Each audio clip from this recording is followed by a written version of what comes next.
Good morning. Good morning, good people. It is so good to see you all. It is so good to be together. Welcome to the First Unitarian Church in Providence, where we love beyond belief. This is the day we have been given. May we make the very most of it, starting right now, together.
This is our time to greet each other, to make sure we know how glad we are we can be together, especially now.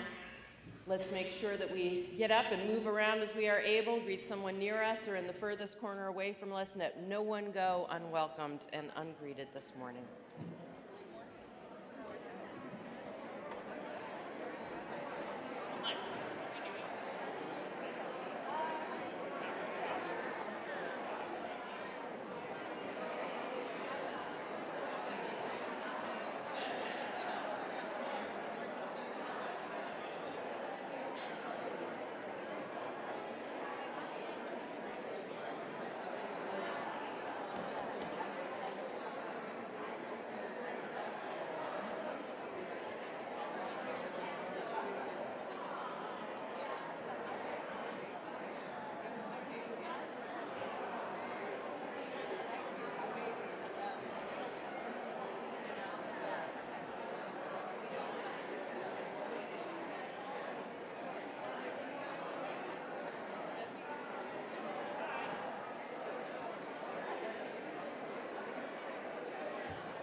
And before we resume our seats, can we turn wherever we are and wave to the camera to the right of the organ, because there's like 100 different households joining us this morning. Good morning, everyone, on the count of three. 1, 2, 3.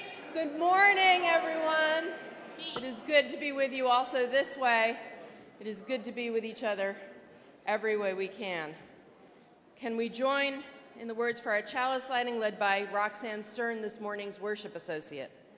This light burns also in our hearts, and it lights our way towards harmony, justice, and hope for all.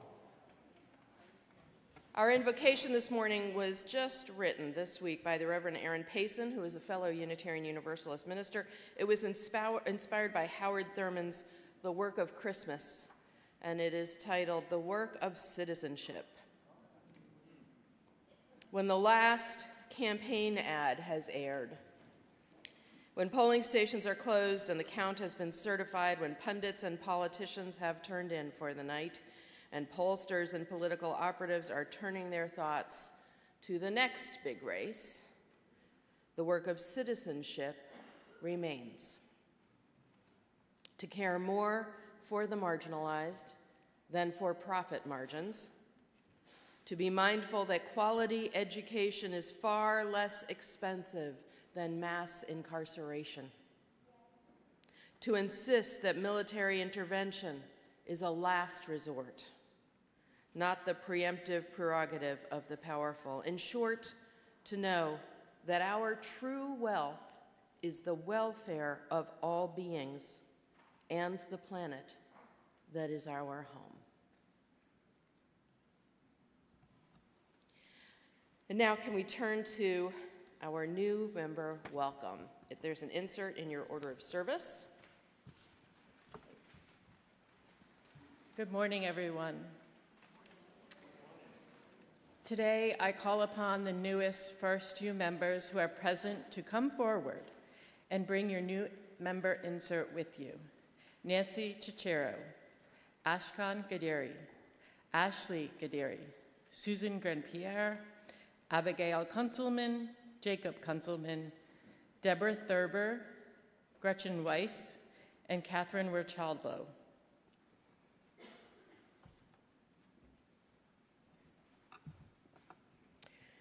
The life's blood of any congregation lies in new members.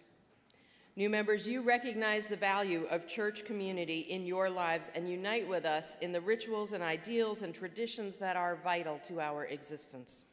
Drawn by your own yearnings and your experiences here, you have learned the history and ways of this faith and of this church in particular. You have signed the book of membership in this faith community whose members go back 300 years.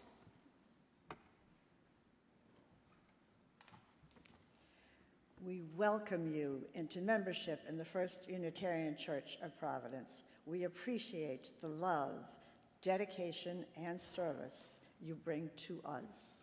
Your presence here makes us whole and holy. May you find here both happiness and wisdom for daily living. We welcome you To this covenanted community of faith, commitment, and caring. We honor the paths that brought you here.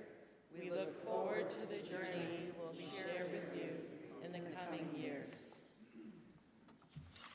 Will you affirm you are joining this congregation and commit to cherishing the freedom of this liberal faith in which you may work out your own beliefs in an atmosphere of trust and challenge? Will you accept the responsibilities of membership and participation as we commit to support you in loving community? I will. Let us all recite the words of our covenant. We, the members of the First Unitarian Church of Providence, with respect for the worth and dignity of each person, with wonder at the light we know by many names, and with gratitude for our deep connection to each other and to the larger web of existence, covenant to walk together in our search for truth, seeking the paths of wisdom, compassion, and justice. And welcome to membership in this beloved community. May you find here a lasting spiritual home among these very good people. May you find the comfort and challenge, the inspiration and support to help you be the persons you would be. And from this spiritual home, may you be nurtured and challenged to truly bless the world.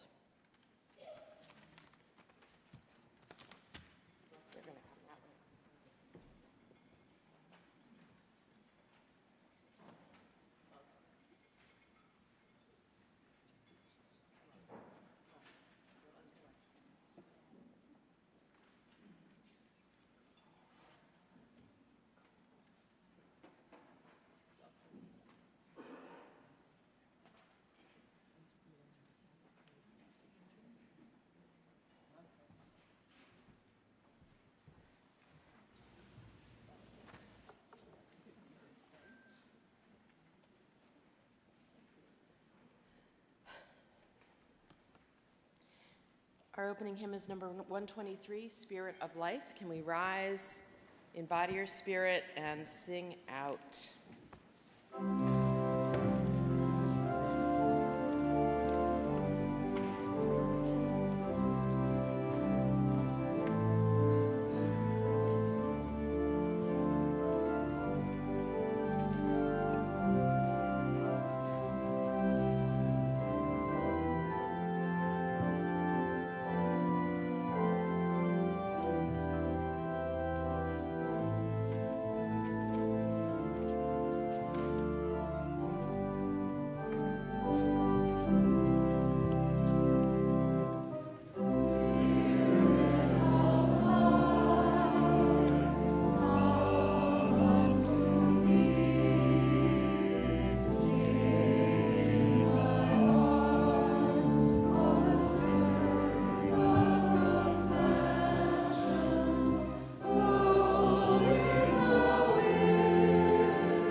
Good morning.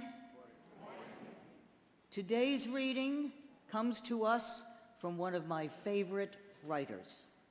I recall reading A Tale of Two Cities by Charles Dickens in high school in the 1960s, which was another troubled time in our history. Dickens published A Tale of Two Cities in 1859, and it was written about the French Revolution, which occurred in the late 1700s. And he opened his work with these statements. It was the best of times.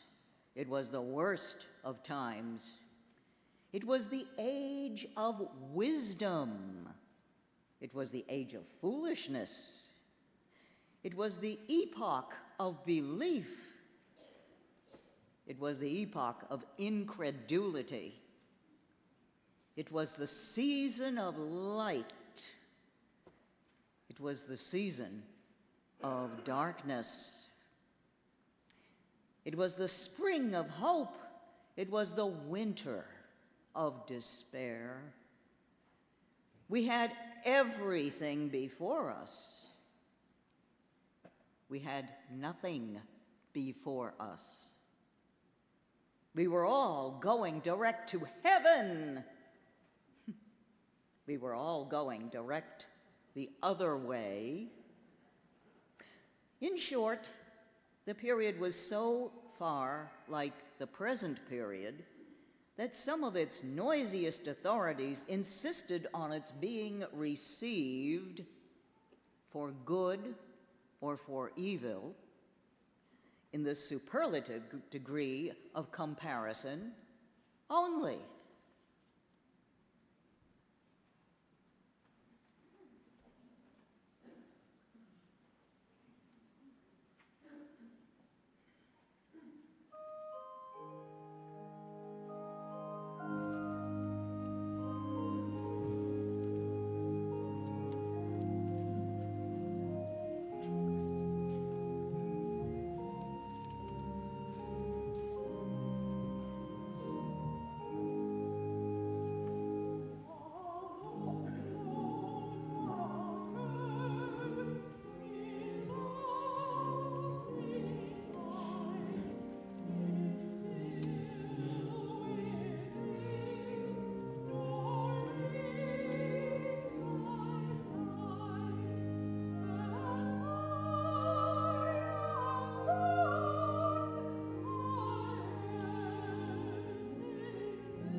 And now the joys and sorrows we carry on our hearts in this beloved community.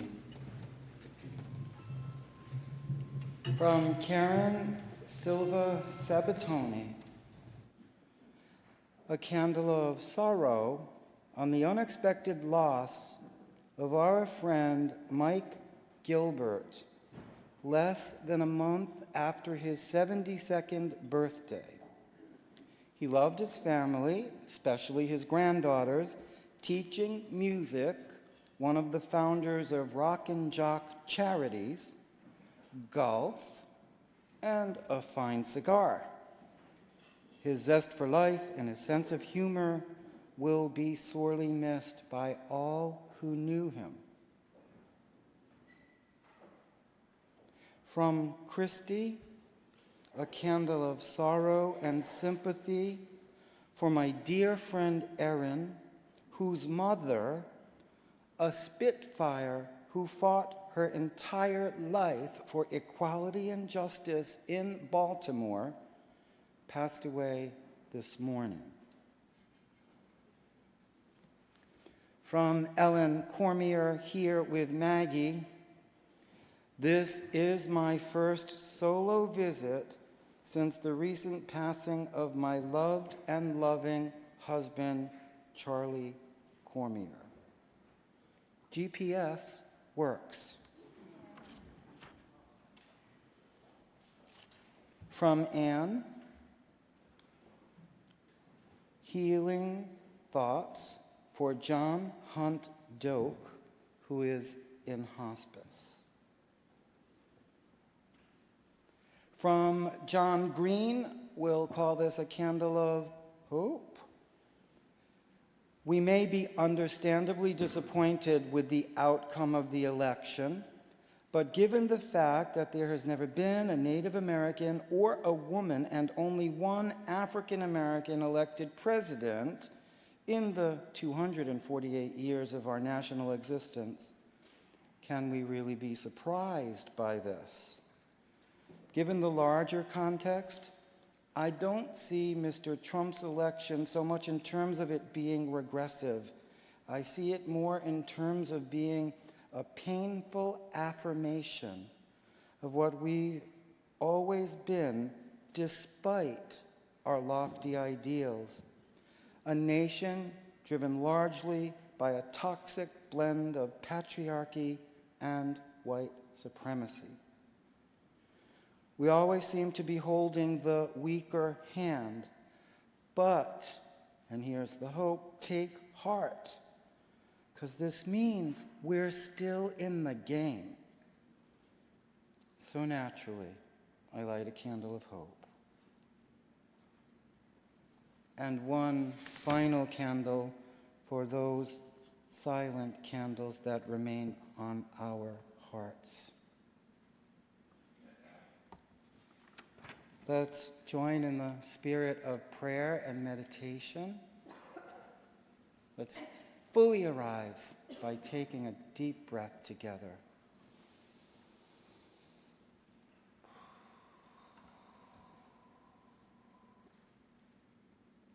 Emphasis on the together. Another breath.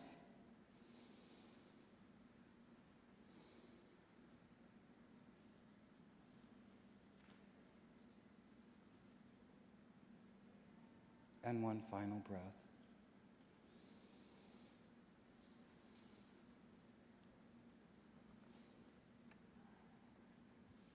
Remember, after the prayer and meditation, we will share some silence for reflection. And if you've lost someone, please stand or raise your hand in tribute. An original prayer inspired by my colleague Sarah Lewall. Spirit of life and love, God of liberty, in this time of uncertainty, of fear and angst, our nation holds its collective breath. In this time, when rhetoric blusters about and words are used as weapons, our nation clenches its fists, tightens its shoulders, eyes squeezed shut. Some are preparing for a fight. In this time, may we remember we are a people of resilience. We have faced uncertainty before. We have weathered storms. We have been consumed by flame. We have been constructed again by faith. And we will again rebuild, rise, rejoice. In this time, we, the people, will remember our shared humanity, our universal kinship, our interdependence, as we unclench our fists. In this time, as we breathe together, breathing in love, breathing out peace, we recognize the spark of the divine in all of us, even those we're not quite sure about. In this time of uncertainty, we remember the good will go on as we work to move forward together.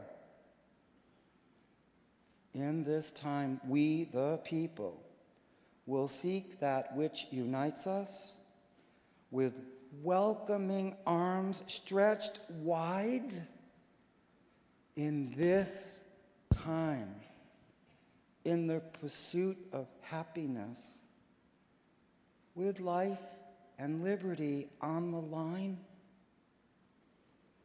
We will let love prevail. Amen.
So in the past week, there was a national election.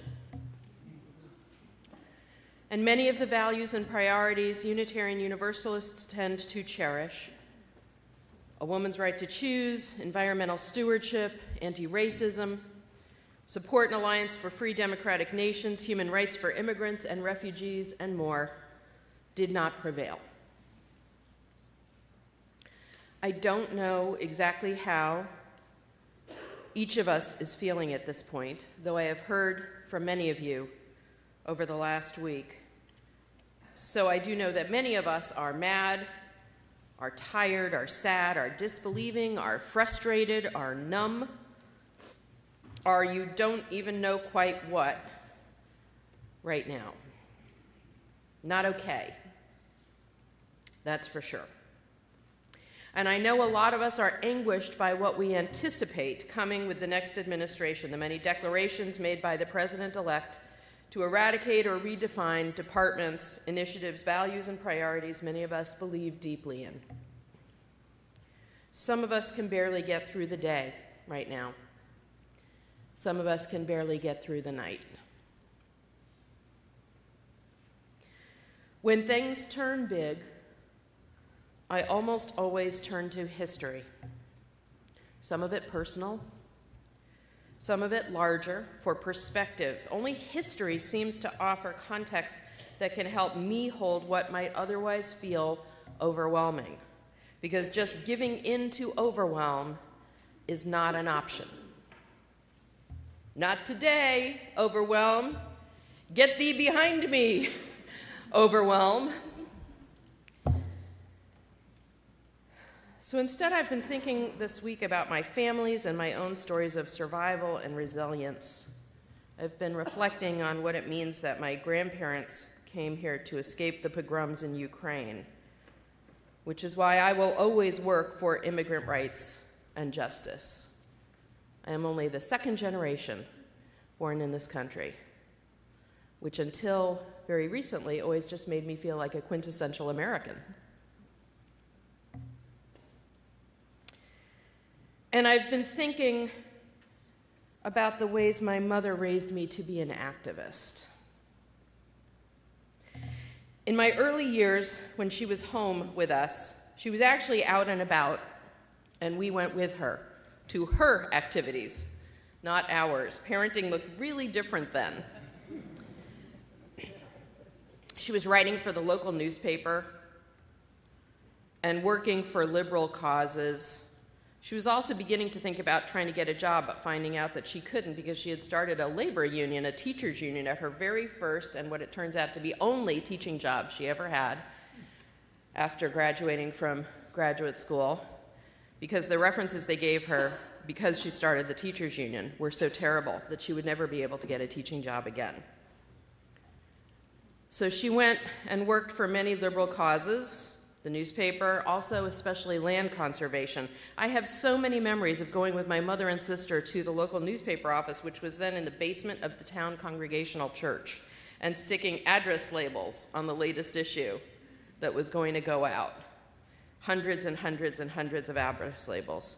And I have so many memories of standing outside the Star Market by a table loaded with flyers and information and pins asking people to sign petitions to save the Vale and other pieces of undeveloped land nearby.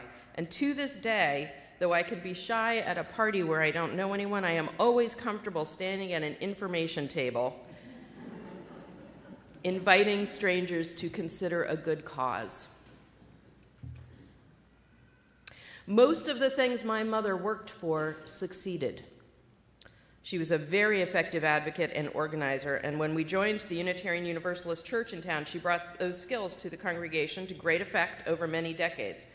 Whether it was the church bringing over a large family of Vietnamese boat people, or rejiggering the holiday fair into something that instantly raised 4 times as much money for the church. She and my father raised my sister and me to understand, to know, and not just believe, to know that we can always make a difference. We can always make a difference.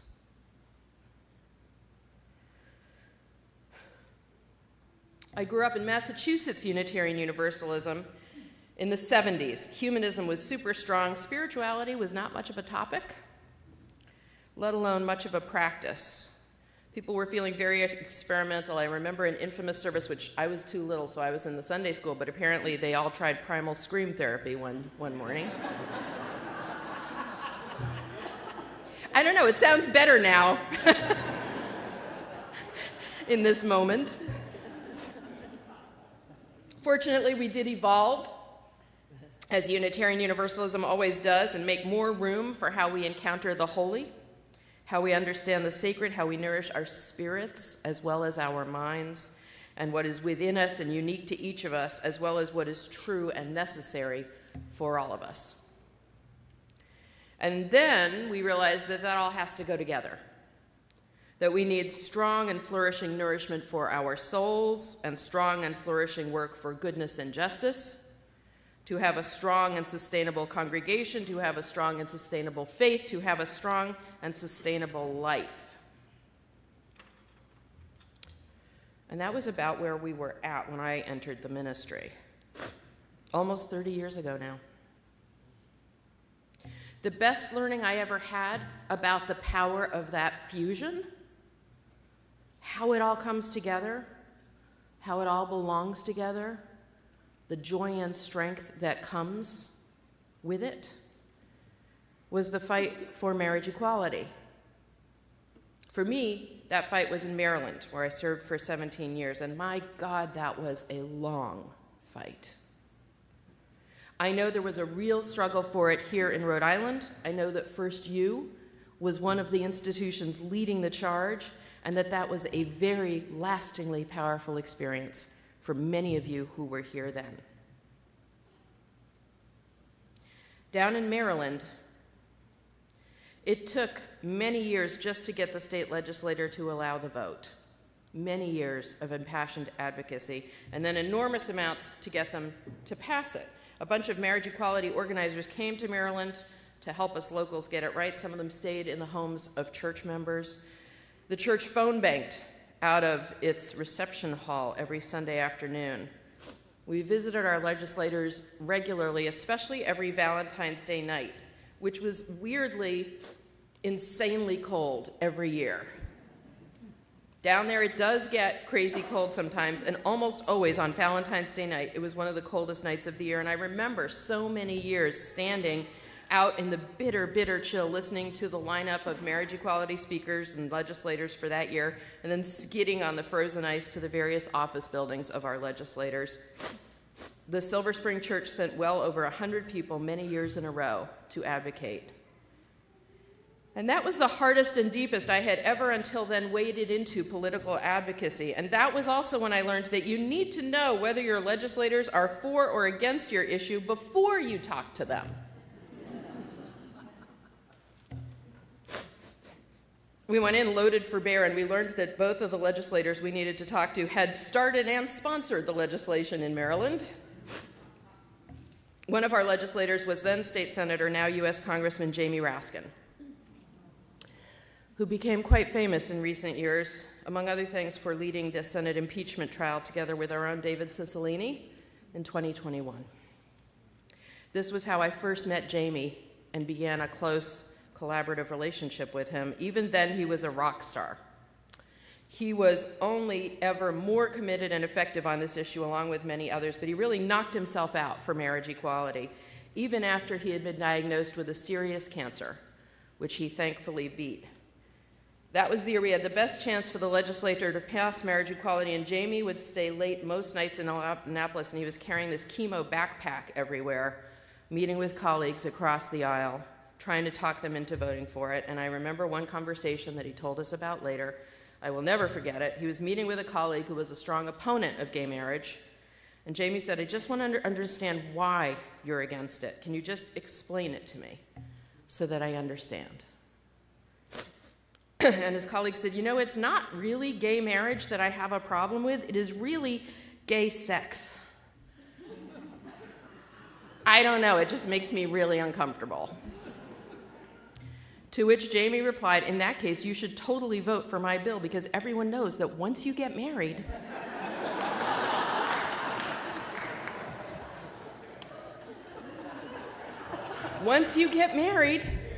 you don't have sex anymore.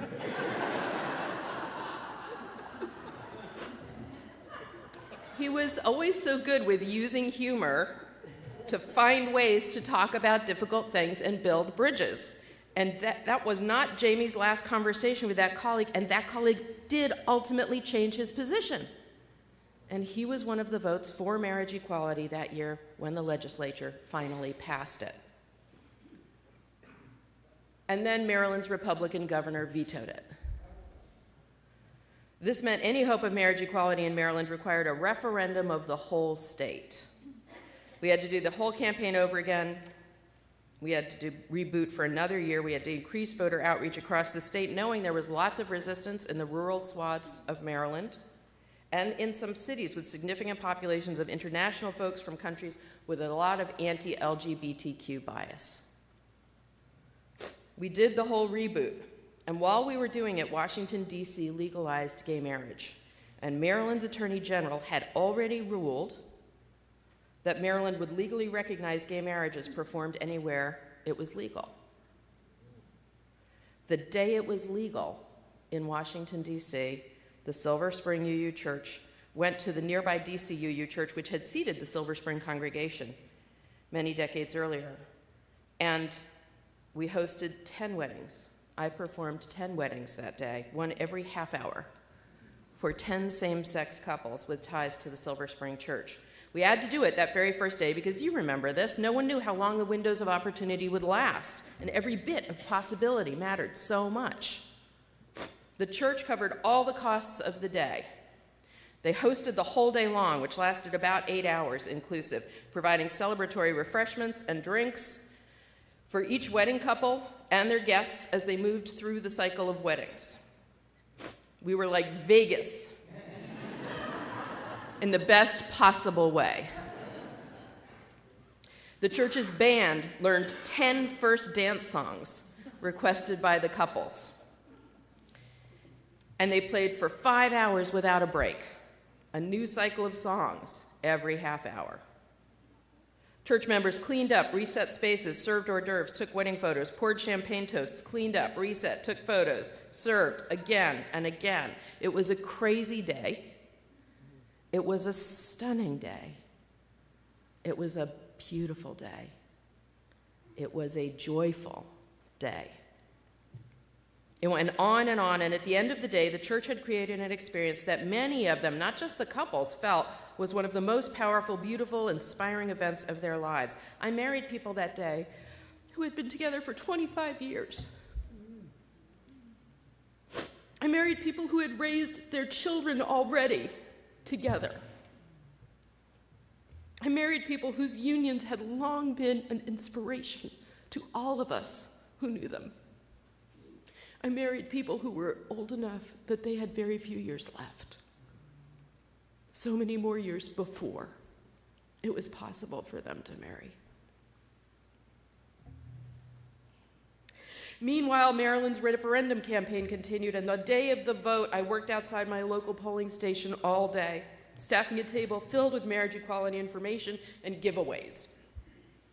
I wore a stole, because many clergy were supporting gay marriage, and in that very Catholic state, Maryland, it was essential to make that point.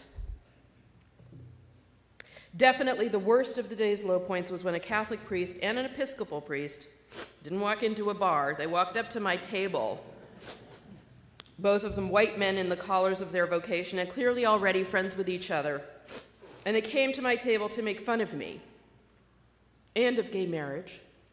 And then they walked off together towards the polling station, shouting back things at me like, "Oh, next thing, everyone can go marry their dog." I have never been so tired in my life. Well, I have since then. I had never been so tired in my life as I was at the end of that long, lonely, painful day. But at the end of that long, lonely, painful day, gay marriage passed.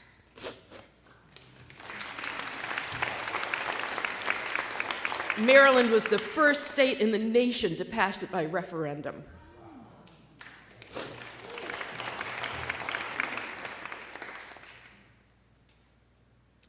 These are the kind of stories I am drawing on now, and that I will draw on. And I know we all have them. I need you to think about what are your stories. What are your stories of survival? What are your stories of resilience? What are your stories of strength? I mean it. Take a moment now and think. What comes to mind? Think on it.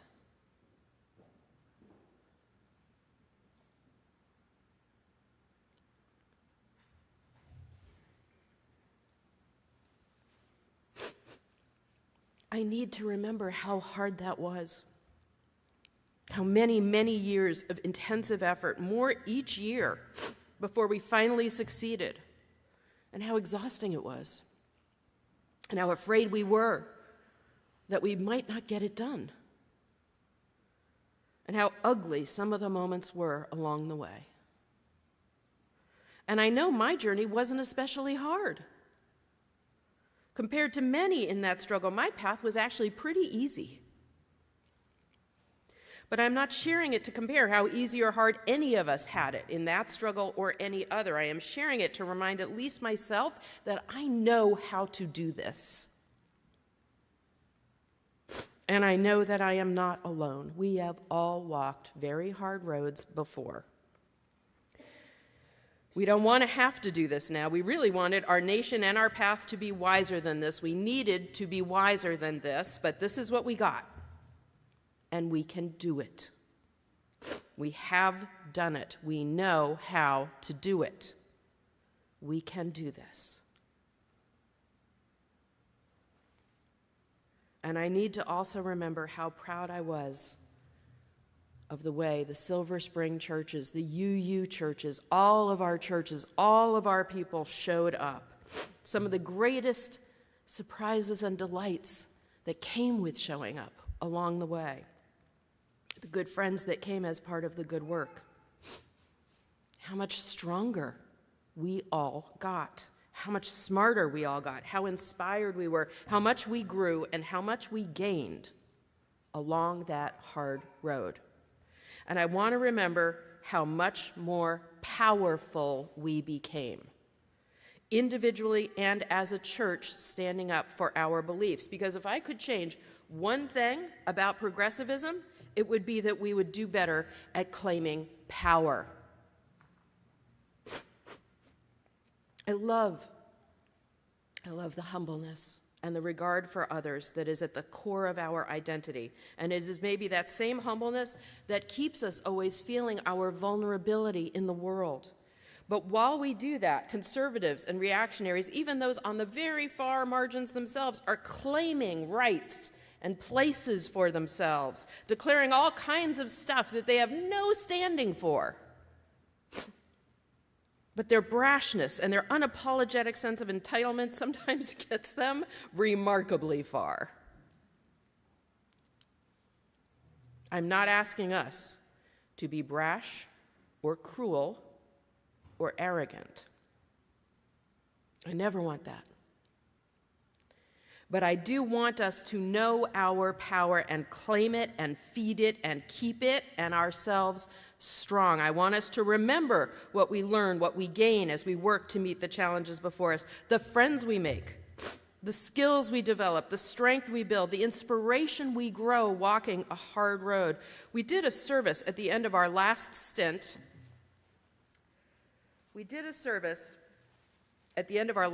As a sanctuary church. And anyone who was here for it will remember that the universal theme which revealed itself in the testimony of all those who had been part of our sanctuary church effort was that, huge as that effort was, much as it required of so many, everyone who participated felt they had received so much more than they gave. We did not ask people to say that. I was not expecting people to say that. I was expecting people to say something about this was fulfilling, this was worth it, I'm so glad I did it. No way did I expect every single person to say, I got back so much more than I gave. But that was the truth. That was the reality. They couldn't get over how much more they received than they gave. We are already gearing up in case we need to provide sanctuary again. Our legislative ministry table is up every week now during coffee hour. It used to be like, once or twice a year, right in the hot part of the legislative session. It is up every week now. We are already strategizing about how to be stronger for our priorities of gun safety and ending payday lending and much more. Our green team is collaborating with other groups in our church to offer programs for both spiritual enrichment and environmental improvements and advocacy. We are living into our Black Lives Matter commitment by reckoning with our church's history of involvement in the slave trade, and our efforts include a book of this history that we are going to publish this year. It's in the works now, and we are working on a curriculum that will be available for First U folks, children and youth through adults in the next church year. We are building partnerships in this city and state to magnify our belief and our advocacy. We are building our worship life and music program in this church to magnify our spirituality and our experiences of the divine. Nothing can stop us. Nothing can stop us from these faithful commitments. Nothing will stop us from these faithful commitments and many others. The 20th century African-American poet Langston Hughes wrote, "I've been scarred and battered. My hopes the wind unscattered, snow has frizzed me, sun has baked me. Looks like between 'em, they done tried to make me. Stop laughing, stop living, stop loving, but I don't care. I am still here." He wrote it, as he wrote all things, so brilliantly. His second stanza stops right at that line, "They done tried to make me," which reminds us that hardship challenges us, but sometimes it is the making of us. But then he goes on, because he knew well also the destructive power of suffering. Stop laughing, stop loving, stop living. This is a frightening and frustrating time. It is a time that could make us stop laughing, stop living, stop loving, if we let it. As Langston Hughes points out, only if we let it. This is a church of almost 500,000 adults, which is not nothing in this small capital city and this small state, where everybody seems to know everybody. We weathered COVID with strength and care and generosity. We kept our people and so many others safe and sustained. And now our church membership is growing again. Our youth group is growing again. Our church Sunday school is growing again. Who we are, what we do, and how we do it clearly matters a great deal to many people. We need each other now, and others need us and are finding us and joining us for community, for spirit, for sustenance, for service, for justice, and for joy. This is a church of courageous, committed, visionary people who get things done, who have connections throughout this state and this country, a church that is treasured by many for both the beauty of our structures and the beauty of our theology, and the beauty of our activism, a church that has withstood everything the last 3 centuries have thrown at it, including complete destruction by fire in 1814. The whole thing burned to nothing.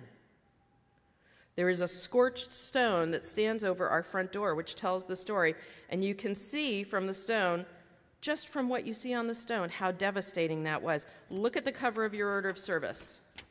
We took this picture this week. Do you see that scorched stone under the windows? It's centered right over our entry door. Below the windows, there's a plaque inset, and you can still see the scorching on it. You got that? The words underneath it are what are printed, etched into that stone. Destroyed, and it's just like that, big capital letters. Destroyed by fire, June 14th, AD, 1814. And then in capital letters just as big, rebuilt, AD, 1816. Rebuilt in stone. The first building was wood. It's why we have this white New England church that is stone, so that it would never burn. And it's complicated. It was also built in stone because the parishioners who paid for it could afford it, because they were profiting directly and indirectly from the slave trade, that heritage that we have to keep reckoning with, because we are strong enough to do the reckoning, because we don't shy away from what is hard. The steeple of this church was struck by lightning the year I was born, 1966. And in that lightning strike, the steeple was destroyed. This was the second time the church had burned. The steeple and that part of the meeting house where the organ is now was all destroyed. And it was rebuilt again, right away. You would never know. You would never know that the steeple hasn't been there the whole 200 years the rest of this building has stood. Even the actual physical destruction of our home has never stopped us. The church stands. We stand here in our strong, beautiful, flawed, dependable home. With our strong, flawed, beautiful, dependable selves, with each other, for each other, here for these times that need exactly our reverent, pluralistic, compassionate, supportive faith that says everyone belongs, everyone has a divine spark that must be recognized and nurtured. Our world is sacred and we must honor it. Hatred has no place in this church, nor in our hearts. Everyone deserves the same chance to live and thrive. So be mad, be tired, be sad, be disbelieving, be frustrated. Feel all the feelings you have at where we find ourselves as Unitarian Universalists in this moment in history. Feel free, it is deserved. We wanted better, and we believed better than this. But we have all the strength, all the gifts, all the capacities, the goodness, the courage, the steadfastness, the endurance that are inextricably part of the First Unitarian Church of Providence, where we love beyond belief. We will walk through this together. We will serve those in need. We will be a beacon and a refuge, a source of joy and strength, a sanctum for mourning and venting, a shrine for reverence and awe. And we will be more later because of what we are now. Ubuntu. Now more than ever. Ubuntu. We are who we are because of who we all are. I am so grateful for each and every one of you who are here, the very newest of us, the very longest time of us. I'm so grateful we have this place to hold all that we feel and all that we need and all that we believe in and will be together, especially now. Especially now. And amen.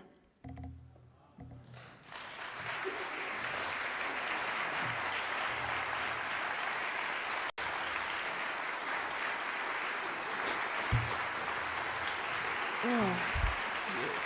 It's you. It's you. It's you.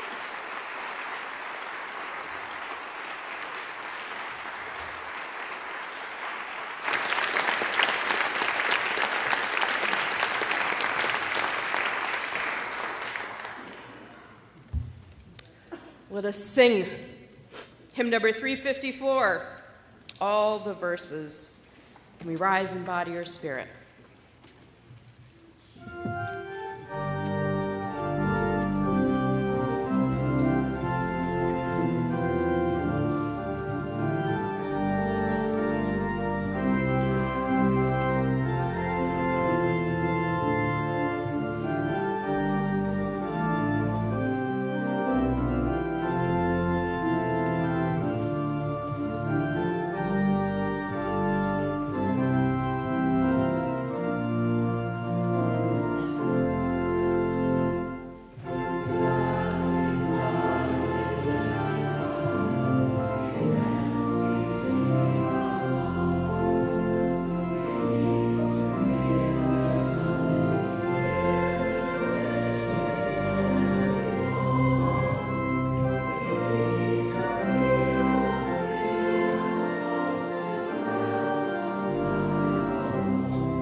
amen. Please give as generously as you can to the life and the work of this beloved community. I believe it is so apparent to every one of us how much it matters right now, as much as always. Thank you so much for all that you give and all that you do and all that you are.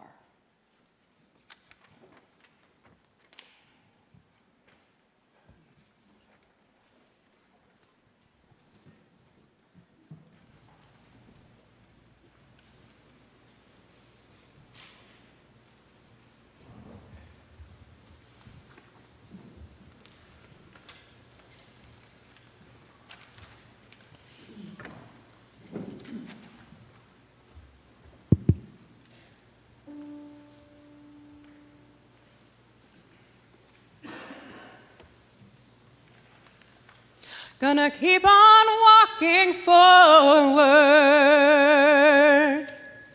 Keep on walking forward. Keep on walking forward. Never turning back. Never turning back. Gonna keep on walking proudly. Keep on walking proudly. Keep on walking proudly. Never turning back. Never turning back. Gonna show our children courage. Show our children courage. Show our children courage. Never turning back. Never turning back. Gotta keep on singing loudly. Keep on singing loudly. Keep on singing loudly. Never turning back. Never turning back. Gonna keep on walking forward. Keep on walking forward. Keep on walking forward. Never turning back. Never turning back. Never turning, never turning, never turning back.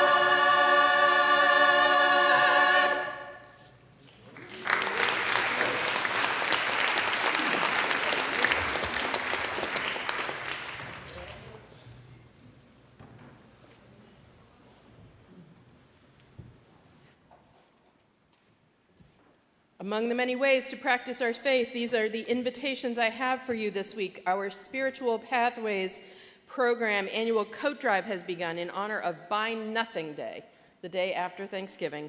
We are collecting new and very gently used coats in all shapes and sizes. There are boxes in the atrium and the next building ready to collect your donations.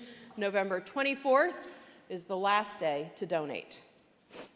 Thanks to everyone who helped in any way with our auction. It was fantastic to be together last night and to support the work of our church and keep building our community in so many ways. Stay tuned for news about how much money we raised.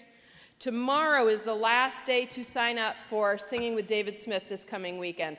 I know no other colleague who can lift and inspire like David Smith does. I'm so thrilled that in the end, after Mitch changing of timing and calendaring, it's now that he's going to be with us.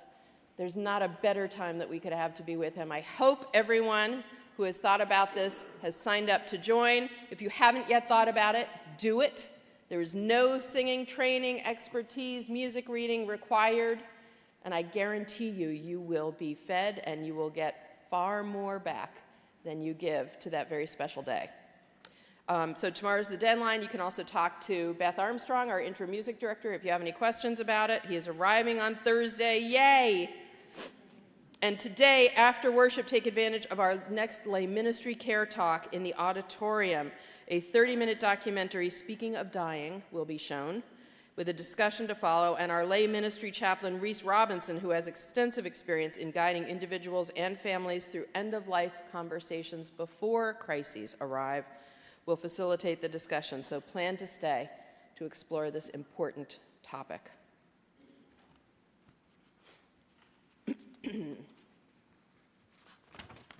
Our benediction is from the writing of 20th century African-American writer and activist Maya Angelou. Still I rise. You may write me down in history. With your bitter, twisted lies, you may trod me in the very dirt, but still, like dust, I will rise. Does my sassiness upset you? Why are you beset with gloom? Because I walk like I've got oil wells pumping in my living room? Just like moons and like suns with the certainty of tides, just like hopes springing high, still I'll rise. Do you want to see me broken, bowed head and lowered eyes, shoulders falling down like teardrops weakened by my soulful cries? Does my haughtiness offend you? Don't you take it awful hard because I laugh like I've got gold mines digging in my own backyard. You may shoot me with your words, you may cut me with your eyes, you may kill me with your hatefulness, but still like air I will rise. Does my sexiness upset you? Did it come as a surprise that I dance like I've got diamonds at the meeting of my thighs? Out of the huts of history's shame, I rise. Up from a past that's rooted in pain, I rise. I'm a black ocean leaping and wide, welling and swelling. I bear in the tide, leaving behind nights of terror and fear. I rise into a daybreak that is wondrously clear. I rise, bringing the gifts my ancestors gave. I am the dream and the hope of the slave. I rise, I rise, I rise.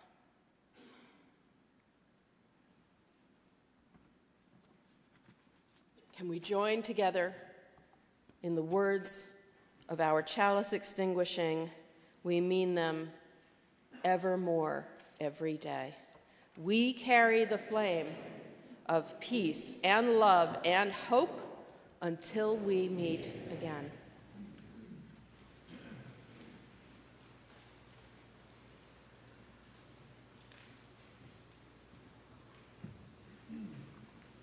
Our flame won't go out.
it a couple of times.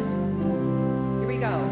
Reach out and touch somebody's hand. Make this world a better place.